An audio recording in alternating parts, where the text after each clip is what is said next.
من اهم الحوايج اللي خصنا نتعلموا في حياتنا واللي غينفعونا في بزاف ديال المجالات هو كيفاش نخطئوا بطريقه صحيحه، اولا بتعبير احسن كيفاش نخليو الاخطاء ديالنا والفشل ديالنا يزيدوا بنا لقدام. الغلط اللي كيديروه بزاف ديال الناس هو انهم كيربطوا الفشل بالهويه ديالهم، ما كيشوفوش كحدث عادي كيدوز منه كلشي، ولكن كيولي كيمثل عندهم حكم صارم على القيمه والقدره ديالهم على اداء داكشي اللي كانوا كيحاولوا يديروا. وهذا التفكير كيتسبب لنا في علاقه هشه ما بيننا حنا وما بين المجهودات ديالنا، كنوليو نحاولوا غير ملي كنكونوا متاكدين 100% اننا غادي ننجحوا، ولا خطأنا ولا فشلنا كنرجعوا ثاني للور وكنتبلوكاو. ولكن الواقع هو ان النجاح شيء يبنى فقط على الفشل، لان الاخطاء ماشي حيط مسدود صافي خصنا نوقفوا عنده ونحبسوا. الاخطاء معلومات واشارات ودروس وفرص جديده باش اننا نعاودوا داكشي اللي كنا كنديروه، ولكن هذه المره بطريقه اذكى واحسن.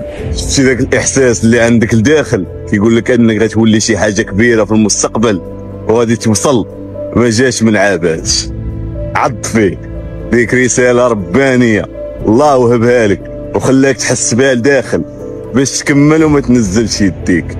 ومنين كنقول لك رساله ربانيه راه كيرفق الله، لا يكلف الله نفسا الا وسعها، يعني الله ما يكلفكش شي حاجه انت ما قادرتش عليها.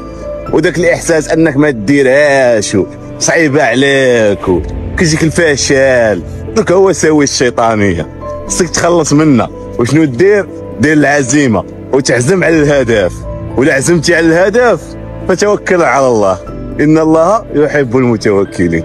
ربي فاش كيعطي البلاء كيبغي يفرز ما بين المؤمن الطيب والخبيث، كيبغي يشوف شكون غيشوف النعم ديالو اللي باقيين له وغيزيد يشكر، وشكون غيبان له غير اللي ضاعلو وغيكفر، شكون اللي غيامن بالقضاء ويقول فيها خير، وشكون غيامن بالزهر وغيغيض، وشكون غيامن بالعوض الله حيت معلق قلبو بيه، وشكون معلق قلبو بداكشي اللي ضاعلو وكيبان له ما كاينش عوض من غير.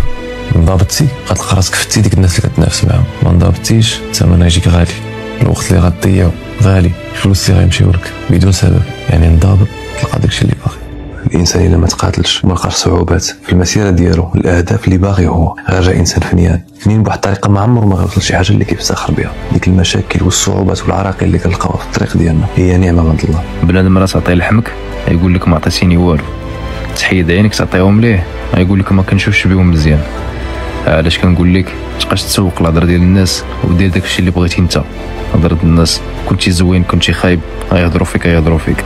ما كيهمنيش هذاك اللي احسن مني، انا ما كنتنافس مع حتى شي واحد، انا كنتنافس غير مع راسي. انا ديال البارح مع انا ديال اليوم، كيفاش كنت وكيفاش وليت.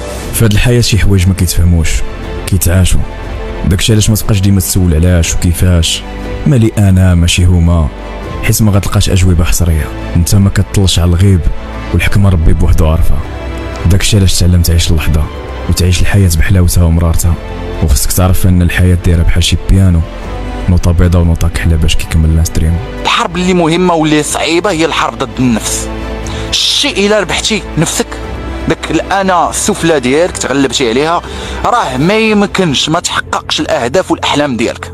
وديما ملي تنقول الاهداف والاحلام ديالك المغربي راه ما تهضرش على الامور الماديه، حقا طوموبيل، الدار، موطور، دير الفلوس في البنكه، هادشي راه غيدار اوتوماتيك، فهمتي؟ هادشي راه غتحققوه فهمتي؟ شئت ام ابيت هادشي غتوصل له الا خدمتي على داكشي الاخر اللي هو اهم. شنو هو اللي هو اهم؟ هو تكتشف نفسك، فهمتي؟ هو تعرف نقاط القوه والضعف ديالك، تقرا راسك، حيت راه شوف راك بحال شي كتاب، الروح ديالك بحال شي كتاب، خصك تقراها وتفهمها. ملي غتفهم راسك اي حاجه تقدر ديرها.